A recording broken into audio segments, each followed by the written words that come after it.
primary. But there are people who are actually possible who, so we know that higher primary student and higher secondary student has a certain differences. When you look at it, you can realize that, okay, this student is less than 10 years or 50 or less than 8 years or something, correct? And you know that some, when you look at some students, you can see that, okay, this person is above 13 or 14 years, who is in secondary. But there are students which actually overlap to each other. There are some students who actually, because of their hereditary, they actually their height and weight increases beyond their age, right? Or there are some students who are actually do not agree. They are late bloomers, so they will not. So in that case, there is a overlap. And what your job is to actually find this boundary which help us to decide, given height and weight, x1 and x2, height and weight, I want to decide whether it is a 0 or 1. So that's why classification is complex, because this boundary, generating this boundary or finding this boundary is not straightforward. The whole idea is to, given this data of label data, I want to find this boundary. If I found this boundary, what I can do is following. If I get a new point, okay, let's say here, let me change the color so it would be okay. This is my new point. Now, if I have this boundary, I can directly say that, okay, this point belongs to the class 0. If similarly there is a new point here, I can see if this boundary, because I know this is in this side of boundary, so I can directly say that this belongs to class 1. So if I can find this boundary, then I can actually solve this problem of new data comes. I can actually tell whether it is 0 or 1. And sometimes this boundary is complex, and finding those boundaries are very difficult. That's why classification is sometimes a complex problem to solve. Why we cannot use regression to classification? Okay. We can simply say that greater than some value, it will be 0 class, greater less than some value, it is 1 class. Yes. But when we have multiple classes, how to do it, we do not know. How we can actually encode multiple classes, I also don't know. So we cannot use straightforward regression approaches to solve problem related to classification. So we have to come up with some innovative solution to solve problem related with classification. So there are different kind of classification or classifiers are available in the literature. This is one of the very simple one is a naive-based classifier, logistic classifier. Then there is something called linear or quadratic discriminant classifiers. Then logistic regression classifiers, k-nearest neighbor classifier. So this one, I think I'll start with this one. Then there are higher level classifier like perceptron, neural network, decision tree, and etc. There are more and more classifiers are there in the literature, which we can use. So what we'll do is, I'll discuss very simple two classifier, and some of the classifier Indumati ma'am will actually discuss during the exercise when they'll teach you how to actually use data and solve this problem. So let me, instead of starting with logistic regression, I will start with k nearest neighbor. That's a very simple classifier. And then I'll come back to this one. So k nearest neighbor is a simple classifier. Okay. So let me tell you exactly how to deal with what is a k nearest neighbor. So you can see there are x and y, two features are there. Okay. And this red belongs to one class, and this blue or violet color belongs to another class. We can say that this is a higher secondary students. This are basically student of student with the primary school student. Okay. Now there is a new height and weight is given to me, and the question I'm asking is whether this new student belongs to primary school or secondary school. Okay.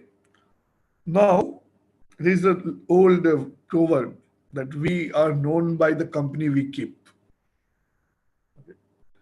So if we have friends who are mischievous, even we are not mischievous, we people will think that we are mischievous, correct? Or we are with a friend who are very studious, and if we work with them, people think that they are studious. So the company we keep is the more important aspect. And the K nearest neighbor talks about that. Nearest neighbor, who are your very close friend, and what is their characteristic? Are they studious? Are they mischievous? Okay, they can be both also. Okay? It's not necessary. So studious students are not mischievous. It's possible. Or smart, or interested in cricket, or interested in dance. Correct. So we can take those features. Okay, and may take this point.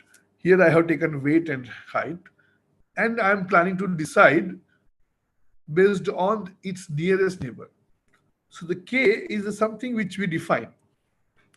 So I say, okay, I will look at the 5 nearest friend of this particular person. I don't know whether it is 0 or 1, but I am going to look at the 5. Or let's say in this example, I have looked at 3. So I look at only 3 friends. Let me look at this this new student. I will say student W. For student W, we look at the 3 friend of him or her. And let's say this is the one friend, which is the nearest one, second and third. And based on that, we can say that, okay, this person has a more friend in a higher secondary than the primary. So we are going to take this person and decide that this person is in secondary school. Okay, or we will say that this person is basically red color class. So this is very simple near K nearest neighbor, where we decide based on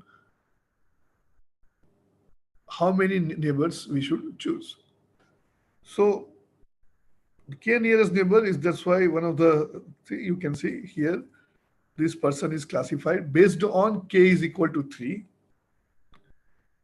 3 as a class red instead of violet. You can also decide K is equal to 5, 6.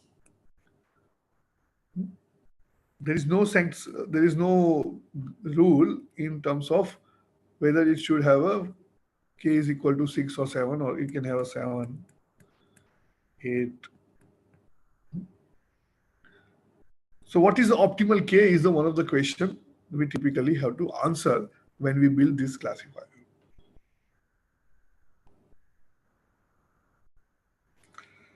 So if you keep doing this, take a constant K, let's say 3, and keep doing this, and then we realize that there is a line which I can create between these two, and this line basically gives me, this is called my decision boundary.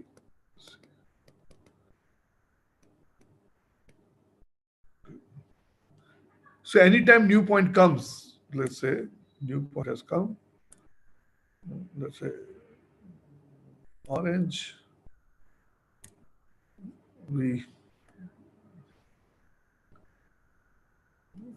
if it comes this side, we assign it as a red. If the orange is this side,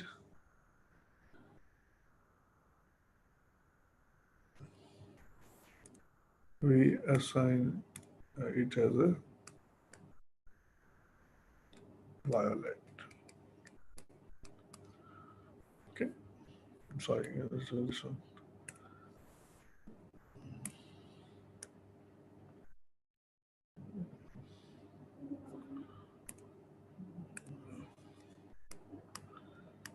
Violet.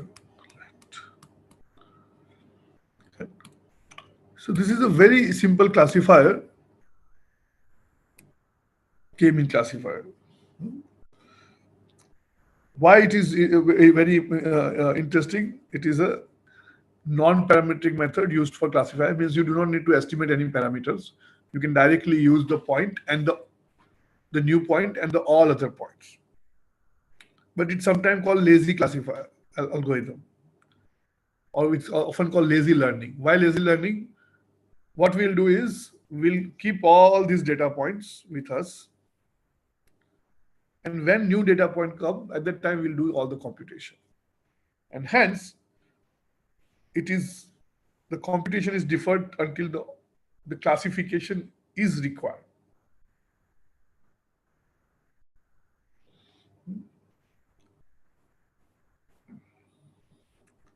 And why people use it? It is the simplest of all classifier algorithm and easy to implement. It is a very simple algorithm we can do straightforward manner. And unlike all the other classifiers, there is no such a like something called training phase. This is data is given to you. You have to decide what is the K. Technically, you do some training to decide what should be the K. Once you have K, you sit right. New data point comes, you decide where to actually add it based on that defined K you found out using the data.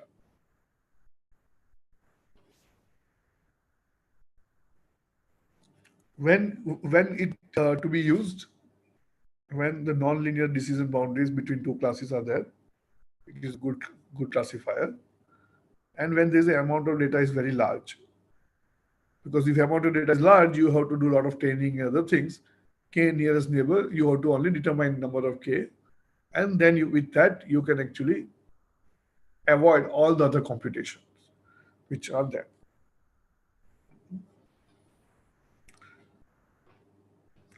Other advantage of K nearest neighbor is that the input features can be both quantitative and the qualitative. So weight and height is a quantitative. It is a number associated with, continuous number associated with it. Okay. The qualitative, let's say,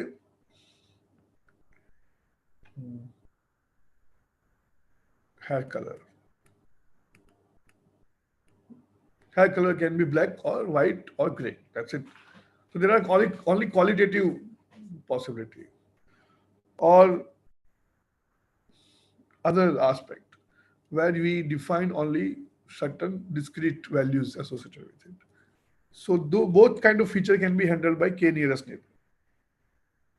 You do not need to worry about any feature in a case of other classifiers. What you have to do is you have to actually convert this gray, black, white hair into some number and then use it. In K nearest neighbor, you don't need to worry about it. You use qualitative, whatever is there, you keep it and match with your observation. Output is always category available, okay, and can be used.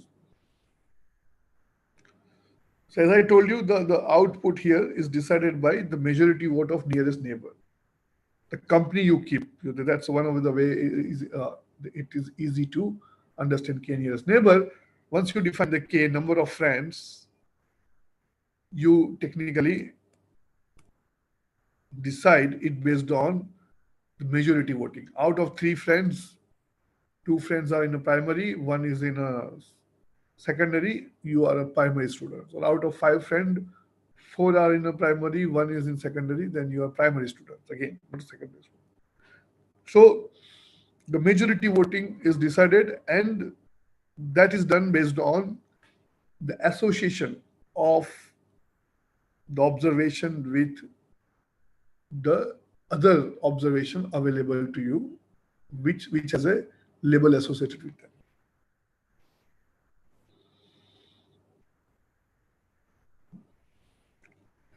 Another interesting advantage is it does not make any assumption about data distribution. So which I am going to discuss next one, which is there. We have to only select the parameter k based on the data. Sometimes you have to actually, when there is a numbers, we have to actually define a distance metric which defines something is near or close between two data points. So there are Euclidean distance, Mahalanobis distance, Hamming distance, which are there, which we have to use to define the proximity between these 2 points. So if I have a point here, for example, earlier I show you the point, how I can decide that it is near to this point or this point or this point, which are my nearest point. Okay, sorry. So I have to compute distance between these two, distance between these two, and then rank those distances and see that first three nearest neighbor are nothing but red, not a blue. So it is a red color class. Is this clear?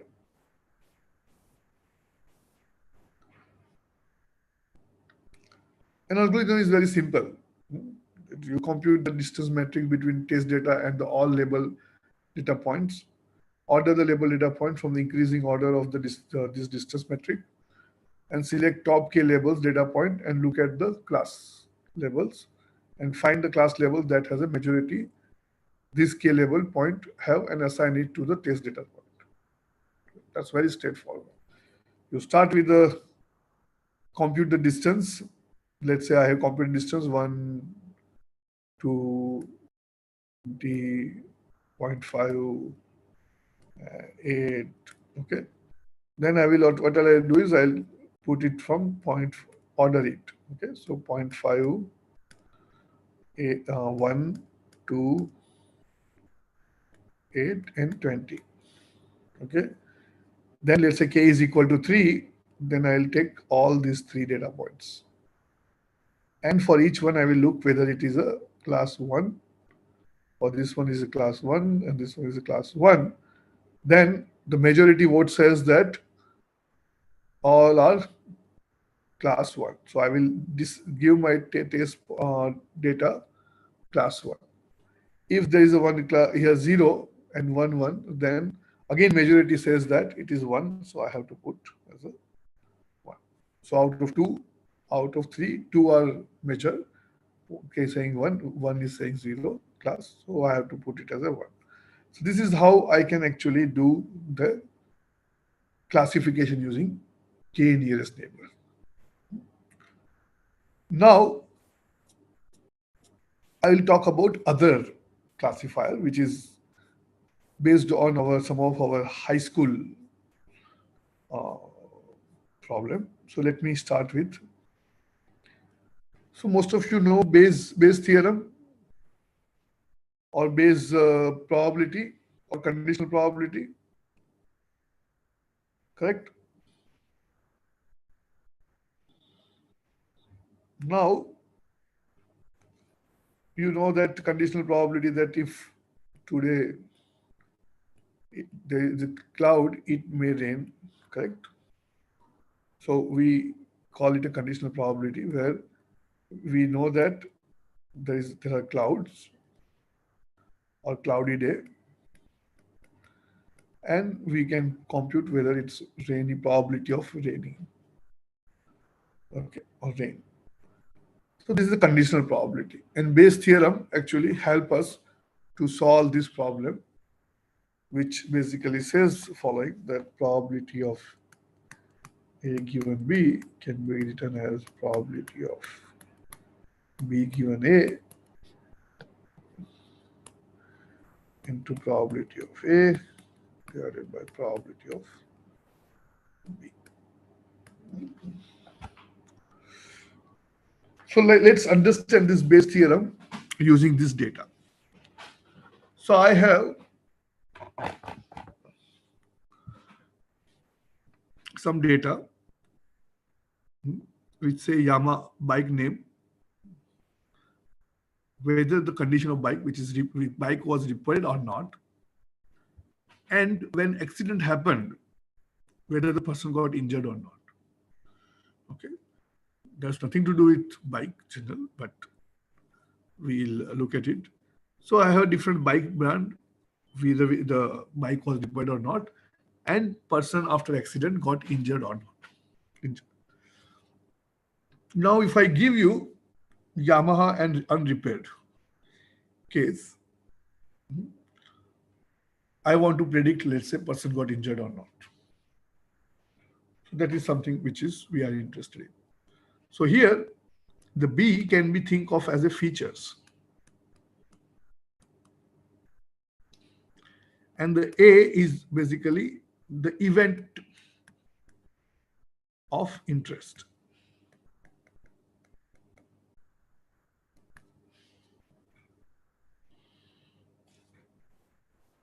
I'll take very simple example here, okay, just to explain the base theorem and the base naive-Bayes classifier. So what I have done is I am taking a very more interesting example. I have here 4 data point for Yamaha, and what is the weight and engine cc. You might many of you must be using some kind of vehicle. So there is a engine cc. For example, Activa might have around 100 cc or 150 cc, and the weight will be around 90, 100 kg. Okay. Similarly, there is a Honda bike. For that, I know what is weight and engine. So the weight and the engines are the feature of a particular bike, which I call a class. Okay. So there are two kind of bikes are there, two kind of class. One is Yamaha class, another one is Honda class. Excuse me.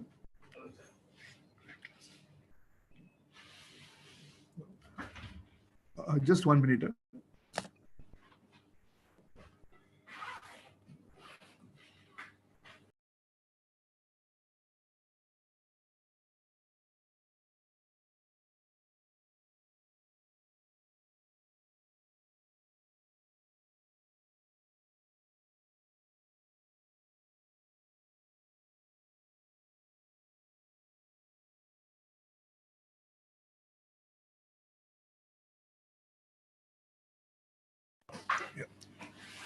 So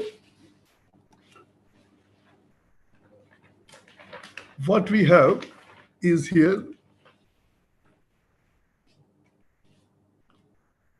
different weight and engine and the class itself.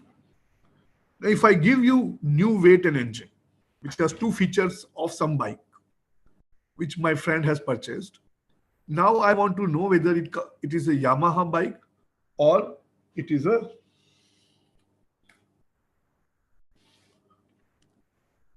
Honda bike, correct?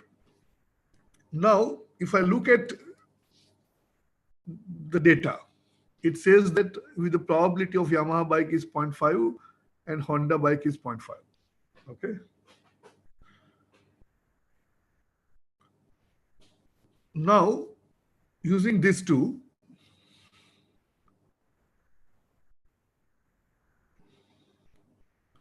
can we actually do the classification? And that's one of the way we can actually use Bayes classifier to do that is a naive-Bayes classifier. So we'll see how. So what will naive-Bayes classifier does is it will take a features and using the data compute the probability of red or probability of violet. So you can think of that given a height and weight features, I want to compute the probability of Yamaha and or probability of Honda. And there is a plane which actually separate them out when these probability are equal. However, if the probability becomes greater, some point, then we can say that it is red, or this becomes greater than, then becomes violet. So now let's see how it actually can be how we can compute this probability. So what I'll do is I will use a standard conditional probability problem where, given the feature here, let's say weight and engine cc, I want to know what is the bike. So this probability can be written as x1 x2 into the bike probability into bike probability. I don't know which bike it is. It is Yamaha bike or Honda bike, but I don't know this one. So this complete transition I have done is based on a concept of Bayes' theorem. Now, can I use data available to me and compute this probability for each bike, Yamaha as well as Honda? Then I can actually say that whether the bike is given this feature, bike is Yamaha or Honda. So I have to compute two probability. I have to compute probability, probability of Yamaha given weight and the engine cc, and I have to compute probability of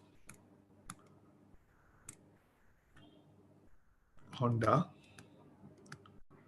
given weight and engine. If I can compute this probability and I find that this is greater than or less than, then based on that I can say whether this weight and height, weight and engine cc belong bike is Honda or Yamaha. And that's what we are going to do is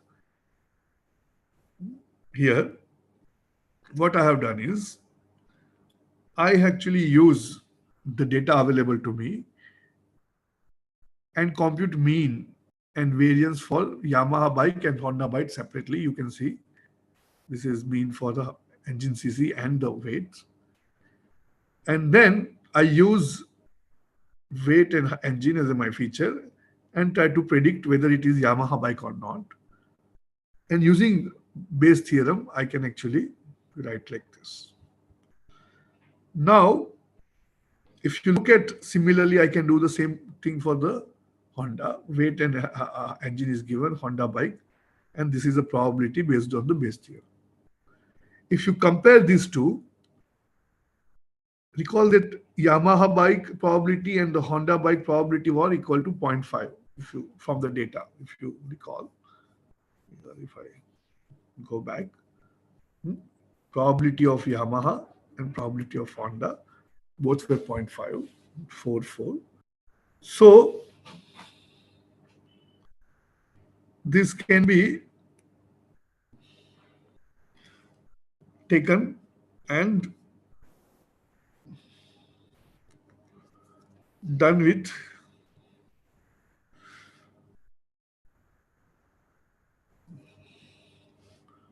Yamaha and Honda, right? So these are both 0.5. We know that this item in both sides is the same, but I have to compute now this item.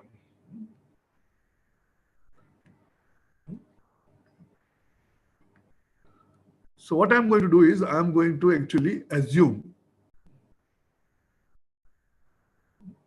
to compute this. I have made one assumption here that if you recall that the weight and engine are independent variables, okay, and hence I can write this probability here as these two probabilities into the probability of this one. Okay, so if I do that and to compute this weight probability and the probability, I assume that each of these weight variable come from the Gaussian distribution. This is my assumption. Sorry. This is my assumption. So for Gaussian distribution, I know how to compute. If I know the variance, so I know the variance, I know the mean, I'm going to compute probability. So for the weight, I am going to create a probability for Yamaha bike and the Honda bike. And this is the probability. And if you multiply all this probability, you finally realize that the probability, the probability of Yamaha bike given the weight and the engine CC is greater than probability of engine and the weight for the Honda. Hence, when I compute this probability using this data, I can see that this probability is higher. So for the new point, which we actually are looking for, this particular point, the bike is made of Yamaha. And that is very simple way of doing the classification using a naive-based classifier. And that's why it is one of the simpler classifiers. It's only assumed that each feature come from independent given the class label. We can assume any simple form of probability distribution here. Also, the hyperplane may not be a linear, it can be nonlinear also. We can actually use any other techniques to actually estimate the parameters. And it is very simple one, but very powerful for when the data has many features. And high dimensional means many the features, not only two, they have 1,000 features or 100 features. In that case, naive-based classifier is quite useful in addition to this one. So the simple way of summarizing the problem is following. If I have a set of data X, and for each one I have some label C1, C2, Ck, mean K classes, then what I have to do is I have to find probability of class K given feature X for all the K class. And that probability can be found out using the data and the Bayes theorem. And then I have to just find out which one has a maximum probability among them. And for the new test point, that is going to be my class.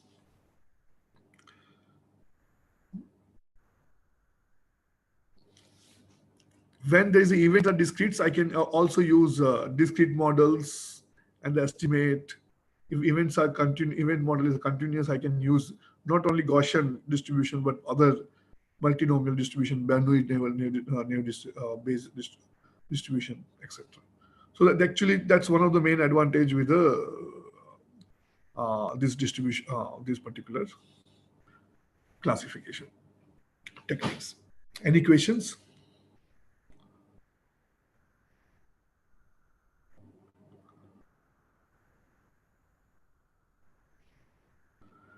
So what I'll do is I will next class tomorrow, I'll talk about another problem. I'll talk about more classification a little bit. I'll introduce logistic regression, and I will start with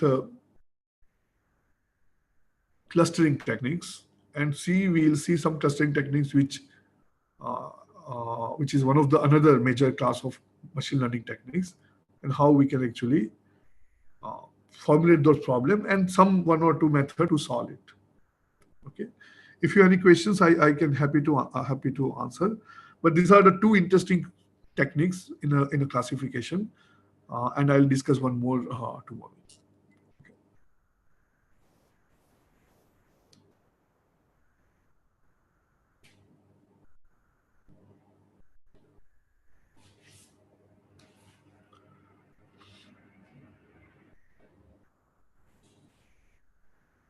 Okay. Any questions?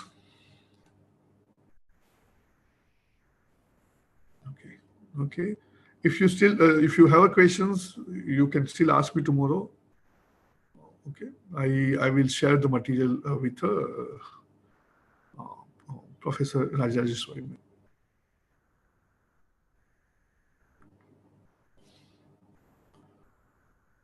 Okay, then I stop here, and tomorrow again 4 o'clock we'll meet and continue with the other one. Thank you, sir. And please, if you have any questions, please ask me. Okay. Thank you.